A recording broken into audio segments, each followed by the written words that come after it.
RBI की इस repo rate कटौती से अब लोनदारियों की जेब में सालाना हज़ारों रुपए की अतिरिक्त बचेगी। सोचिए, अगर आपका 50 लाख रुपए का होम लोन है तो आप हर साल लगभग 9,456 रुपये सीधी बचत होगी। पूरी तरह से ये लाखों रुपए में कम ब्याज। यही नहीं, जिन लोगों को अभी लोन लेना बाकी है उनके लिए ये है सुनहरा मौका है। पहले से कम ईएमआई में अपना घर या कार या लेने का सपना पूरा कर सकेंगे। जब किसी लोन में ईएमआई कम होती है तो परिवार का बजट भी सुधर जाता है और महीने के अंत में पैसे की किल्लत नहीं। देखिए, भारतीय रिजर्व जो भी बैंक है उसने आरबीआई ने हाल ही में रेपो रेट में जो 25% की फीसदी पॉइंट का या मतलब 25% की कटौती की है। इसके ये फैसला आ रहा है कि लोन लेने वाले ग्राहकों के लिए बड़ी राहत लेकर आया है। रेपो रेट बैंकिंग प्रणाली में एक महत्वपूर्ण प्रक्रिया है। जैसे किसी व्यक्ति ने 20 लाख रुपए का होम लोन लिया है, यदि उसका टेन्योर 20 साल है, मतलब 20 साल में उसे रुपए देना है, यहाँ से बात समझना है आपको। और लोन की ब्याज दर, जैसे कि लोन उसे मतलब 9% देना होगा, मतलब ब्याज कितना देना होगा, 9% उसे ब्याज देना होगा। तो उसकी मासिक ईएमआई कितनी बनेगी? तो उसकी मासिक ईएमआई भाई आपकी लगभग 17,995 रुपये होती है। ये आपकी मासिक मतलब महीने की ईएमआई जो बनेगी आपकी 17,995 रुपये बनेगी, ठीक है। तो अब आरबीआई ने रेपो रेट में 0.25% की कटौती के बाद, अब देखिए यहाँ से रेपो रेट मतलब एक शब्द ये आ रहा है, तो इसमें बताया जा रहा है कि आपकी 25% की कटौती के बाद बैंक अगर अपने होम लोन की ब्याज दर को 8.75% जो भी बैंक है, यहाँ से बात समझना है आपको। बैंक अगर अपने होम लोन की ब्याज दर, जैसे आपने किसी बैंक से लोन लिया है या मतलब घर बनाने के लिए लोन लिया है, तो उसमें जैसे कि बैंक जो भी है वो 8.75% कर दे, ब्याज जो भी है वो 8.75% कर दे, तो आपकी ईएमआई जो भी है वो घटकर हो जाएगी 17,674 रुपये। यहाँ से बात समझना है आपको। तो इसका मतलब ये हुआ है कि हर महीने आपको 321 रुपये की बचत होगी। हर महीने आपको 321 रुपये की बचत होगी। तो सालाना के हिसाब से अगर बात की जाए तो सालाना के हिसाब से कुल आपका 3,852 रुपये की बचत होगी आपके, जैसे कि एक साल में 3,852 रुपये की बचत होगी। और अगर इसी तरीके से 30 लाख रुपए के लिए आपने होम लोन लिया है तो इसका असर दिखाई देगा। मतलब मान लीजिए किसी व्यक्ति लाख रुपए का लोन 20 साल के लिए लिया है, यहाँ से बात समझना है आपको। तो उसका 9% ब्याज दर जो भी है, बोलिए किसी व्यक्ति ने, कोई भी व्यक्ति है, कोई भी आदमी है, इंसान है, औरत है, लड़का है, लड़की है, उसने 30 लाख रुपए का लोन लिया है। कितने? 20 साल के लिए लिया है। 30 लाख रुपए का लोन लिया है 20 साल के लिए।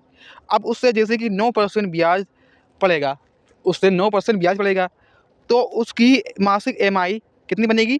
26,993 रुपये होती है उसकी मासिक, मतलब महीने में उसे कितना पैसा देना पड़ेगा? 26,993 रुपये देना पड़ेगा। अब जब ब्याज दर घटकर 8.75% हो जाता है तो ईएमआई 26,511 रुपये हो जाएगी। तो इसका मतलब ये हुआ है कि हर महीने 482 रुपये की कमी, और सालाना लगभग साल में आपको 5,784 रुपये की बचत होगी। अब यहाँ से आपको एक बात ये भी समझना है, देखिए यहाँ से बता रहा है कि अगर आपको महीने में 482 रुपये की बचत होगी और सालाना में, मतलब साल में आपको 5,784 रुपये की बचत होगी। छोटे परिवार के लिए ये काफ़ी महत्वपूर्ण हो सकती है, खासकर अगर परिवार के पास अन्य खर्चे भी हों। अब जैसे कि आगे बढ़ते हैं, इस रिपोर्ट में क्या आता है, देखिए यहाँ से 50 लाख रुपए लोन पर आरबीआई की रेपो रेट कटौती का असर और भी ज़्यादा होगा। अगर 50 लाख रुपए का लोन 20 साल के लिए लिया है और आप पर 9% ब्याज दर लिया गया है, आपने 20 लाख रुपये लिया है, आप पर 9% ब्याज लिया गया है, ठीक है। तो इसमें ईएमआई पहले आपको 44,989 रुपये थी, पहले आपको 44,989 रुपये थी। लेकिन रेपो रेट कटौती के बाद, यहाँ से बात समझना है आपको, रेपो रेट की कटौती के बाद बैंक द्वारा ब्याज दर 8.75% करने पर ईएमआई घटकर आपकी कितनी बनेगी? 44,185 रुपये हो जाएगी आपकी, 44,185 रुपये हो जाएगी। यहाँ से बात समझना है आपको। यानी हर महीने आपको 804 रुपये की बचत होगी और सालाना आपको कुल 9,648 रुपये की बड़ी रकम बचत होगी। तो यहाँ से बात समझना है, आपको साल में 9,648 रुपये की बचत होगी अगर आप लोग 50 लाख रुपये का लोन लेते हैं 20 साल के लिए। यहाँ से समझना है, आपको बात ध्यान से समझना है, तभी आपको समझ में आएगी। ठीक है, इसके बाद ये खबर आ रही है, देखिए ऑटो लोन और पर्सनल लोन। जैसे कि बहुत से लोग क्या करते हैं, ऑटो लोन लेते हैं, रिक्शा लोन लेते हैं, तो उनके लिए पर्सनल लोन पर क्या, देखिए पर्सनल लोन पर भी लागू होता है। उदाहरण के लिए अगर किसी ने 15 लाख रुपए का ऑटो लोन या फिर कार लोन या फिर कुछ भी लिया है, 7 साल के लिए लिया है, मान लीजिए उसने 7 साल के लिए लिया है 10% ब्याज दर पर। कितना लिया है? 7 साल के लिया है 10% ब्याज पर। तो उसकी EMI लगभग 23,579 रुपये होगी। कितनी होगी? 23,579 रुपये होगी। तो रेपो रेट कटौती और बैंक द्वारा ब्याज घटकर कितना हो जाएगा? 9.75% करने पर EMI आपकी कितनी बनेगी? 23,362 रुपये हो जाएगी।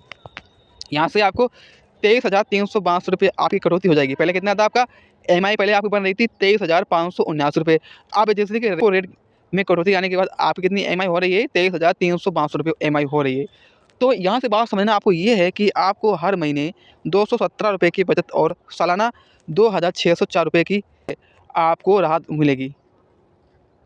तो इसी तरह से देखा जाए तो रेपो रेट में केवल 25% की कटौती भी लोन धारियों के लिए बहुत फ़ायदेमंद हो सकती है। EMI कमी मिलाकर सालाना काफ़ी राशि बच सकती है। बैंक द्वारा ब्याज दर में कटौती से लोन की कुल अदायगी भी कम हो जाएगी। उदाहरण के लिए अगर जैसे कि अगर आपने 20 साल के लिए लोन 9% ब्याज दर पर 20 साल के लिए लिया है, ठीक है, तो कुल आपकी अदायगी मतलब 43,19,000 रुपये होती है। तो ब्याज दर घटने के बाद आपका कितना पड़ेगा? 8.75%। कुल आपकी अदायगी लगभग आपका 42,38,000 रुपये होगी। तो इसका मतलब ये हुआ है कि आपका कुल 81,000 रुपये की बचत होगी। इसमें कुल मिलाकर आपकी 81,000 रुपये की बचत हो सकती है। तो यहाँ से आपको यही मेन मुद्दा है जो मैंने आपको बताया है। तो अगर आपको ये वीडियो पसंद आया हो तो वीडियो को लाइक करें और हमारे यूट्यूब चैनल को सब्सक्राइब करें। और ये वीडियो उन लोगों के लिए खास हो सकती है जो फाइनेंस के बारे में ज़्यादा से ज़्यादा मतलब जानकारी रखते हैं या फिर फाइनेंस के बारे में उन्हें अच्छा लगता है वीडियो देखने में। तो ये वीडियो फाइनेंस के बारे में थी, मतलब फाइनेंस बैंक के रिलेटेड आपको ये वीडियो बहुत कुछ खास सिखा सकती है। तो आई होप वीडियो को लाइक जरूर करें, सब्सक्राइब करें, शेयर करें। Thank you.